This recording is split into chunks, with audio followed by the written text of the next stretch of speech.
मालकानगिरी सतर महकुमाଠାରେ Malkangiri union of journalist अर्थात एमयूजे भवन में श्रमिक दिवस अनुष्ठित होइछि। कार्यक्रम में गणमाध्यम समाज प्रति कौन दायित्व ताहा उपरे पुंखानुपुंखन आलोचना होइछि।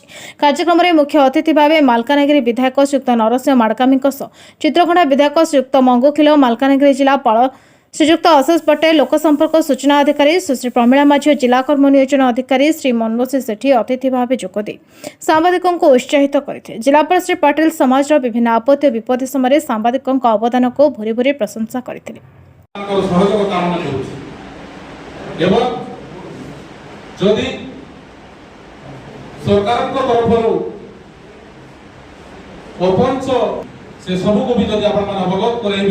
निश्चित भाव से सब समस्ते मिसी समाधान करिबा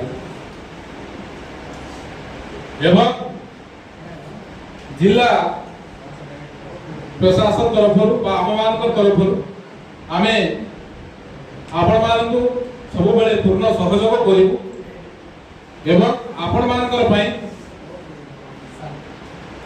ए सामाजिक सम्मेलन कक्ष कहतु बैठक गृह कहतु ए सब पई फंड जो आवश्यक रही आगामी दिन में निश्चित भाव मो व्यक्तिगत फंड तरफ सहयोग करी संगे संगे प्रथम कथा हूँ मालकानगिरी जिलार जो अवहेलित जो पछुआ धाड़े जो भाई मैंने अच्छा से आम मुख्य स्रोत में सामिल करवा एक प्रयास आम समस्त प्रयास को आम जारी रखा एवं आज बहुत समय धरी आपण माने बसी चंदी। मालकानगिरी रामकृष्ण चौधरी का रिपोर्ट नायवती टीवी।